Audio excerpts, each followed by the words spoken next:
Hi friends, आज मैं परमाणु संरचना यानी कि एटॉमिक स्ट्रक्चर से का पार्ट 3 हम इस वीडियो में पढ़ेंगे। तो आइए शुरू करते हैं। पहला प्रश्न है आपका, जर्मेनियम क्रिस्टल में आबंध कैसा होता है। जर्मेनियम क्रिस्टल में आबंध कैसा होता है, तो इसका आंसर हो जाएगा आपका सही आंसर ऑप्शन बी, सहसंयोजी आबंध। जर्मेनियम क्रिस्टल में सहसंयोजी आबंध होते हैं। अगले प्रश्न पर चलते हैं हम लोग। वह सबसे छोटा कण जिसमें उस तत्व के सभी गुण विद्यमान होते हैं। उस तत्व के सभी गुण विद्यमान होते हैं, तो परमाणु ही ऐसा छोटा कण है जिसमें उस तत्व के सभी गुण विद्यमान होते हैं। ऑप्शन ए आपका सही आंसर हो जाएगा। अगले प्रश्न पर चलते हैं। सूर्य से ऊर्जा उत्सर्जित होती है। सूर्य से जो ऊर्जा हमें प्राप्त होती है वह किस प्रक्रिया से मिलती है, तो इसका सही आंसर हो जाएगा आपका ऑप्शन ए, नाभिकीय संलयन। नाभिकीय संलयन से हमें सूर्य से ऊर्जा प्राप्त होती है। अगले प्रश्न पर चलते हैं हम लोग। इनमें से सबसे छोटा कौन है। इनमें से सबसे छोटा कौन है। अणु, परमाणु, इलेक्ट्रॉन और प्रोटॉन, इस सब ये चार जो ऑप्शन दिए हैं इसमें सबसे छोटा जो हो गया आपका इलेक्ट्रॉन हो जाएगा। कौन सा हो जाएगा, इलेक्ट्रॉन। ऑप्शन सी सही आंसर हो जाएगा। ऑप्शन सी सही आंसर हो जाएगा। अगले प्रश्न पर चलते हैं हम लोग। निम्नलिखित में से सबसे छोटा कण कौन है। निम्नलिखित में से सबसे छोटा कण कौन है। जब इसमें आपका इलेक्ट्रॉन नहीं है, जब इलेक्ट्रॉन ना हो, प्रोटॉन, न्यूट्रॉन और अणु परमाणु में बात की जाए तो प्रोटॉन सबसे छोटा कण हो जाएगा। कौन सा, ऑप्शन सी सही आंसर हो जाएगा। प्रोटॉन सबसे छोटा कण हो जाएगा। अगर इलेक्ट्रॉन होता है ऑप्शन में तो इलेक्ट्रॉन सबसे छोटा कण होता है। अगले प्रश्न पर चलते हैं हम लोग। नाभिक में प्रोटॉन और न्यूट्रॉनों की संख्या के योग को क्या कहते हैं। नाभिक में प्रोटॉन और न्यूट्रॉन के संख्या के योग को पी और एन के बराबर मानते हैं।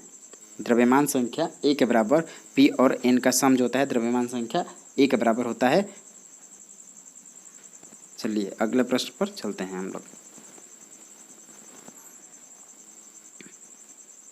निम्न में से किसकी अणु संख्या और अणुभार समान होती है।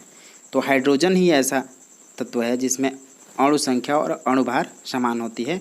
ऑप्शन ए सही आंसर हो जाएगा। ऐसे बहुत सारे तत्व हैं लेकिन इस ऑप्शन में हाइड्रोजन ऐसा तत्व है जिसमें अणु संख्या और अणुभार समान होते हैं। अगले प्रश्न पर चलते हैं हम लोग। भारत का प्रथम परमाणु रिएक्टर किस नाम से जाना जाता है। भारत का प्रथम परमाणु रिएक्टर जो है अप्सरा के नाम से जाना जाता है। ऑप्शन बी आपका सही आंसर हो जाएगा। अप्सरा के नाम से भारत का प्रथम परमाणु रिएक्टर जाना जाता है। अगले प्रश्न पर चलते हैं।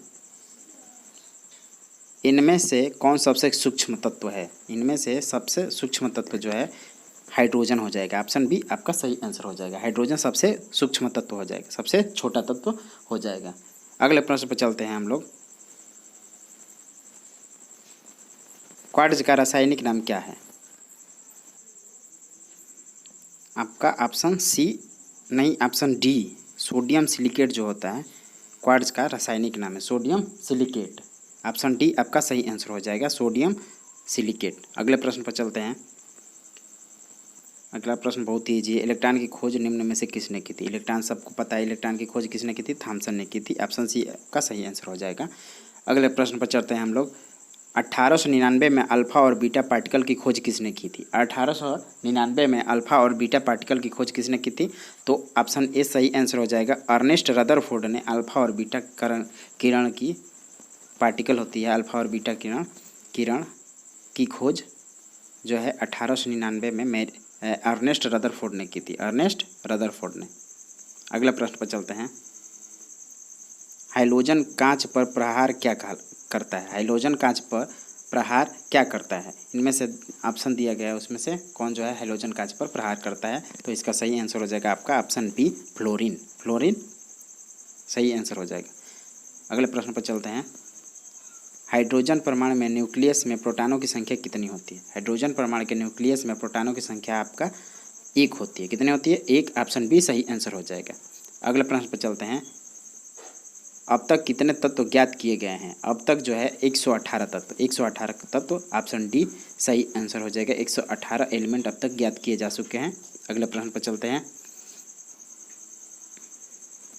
न्यूट्रॉन के कण जिसमें होता है, न्यूट्रॉन में क्या होता है, तो इसमें तो कोई आवेश नहीं होता। क्या होता है? कोई आवेश नहीं होता है। ऑप्शन सी जो है, न्यूट्रॉन में कोई आवेश नहीं होता है। अगले प्रश्न पर चलते हैं।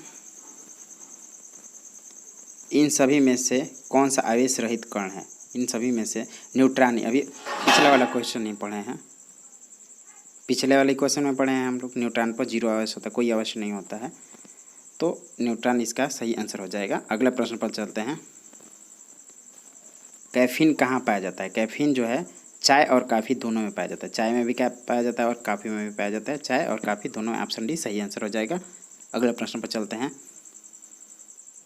इलेक्ट्रॉन के आवेश का निर्धारण किसने किया था? इलेक्ट्रॉन के आवेश का निर्धारण जो था वो मिलिकॉन ने किया था। ऑप्शन डी आपका सही आंसर हो जाएगा। मिलिकॉन ने, किसने किया था? मिलिकॉन ने। जबकि खोज किसने की थी? थॉमसन ने खोज की थी। थॉमसन ने खोज की थी। और इस पर आवेश का निर्धारण किसने किया था? मिलिकॉन ने। अगले प्रश्न पर चलते हैं, और ये अंतिम प्रश्न भी है। निम्न में से किसे विभाजित नहीं किया जा सकता? तो फोटान होता है, फोटन लिखा रखा है, फोटान होता है, ये फोटान, फोटान होता है जिसे हम विभाजित नहीं कर सकते हैं। Thank you.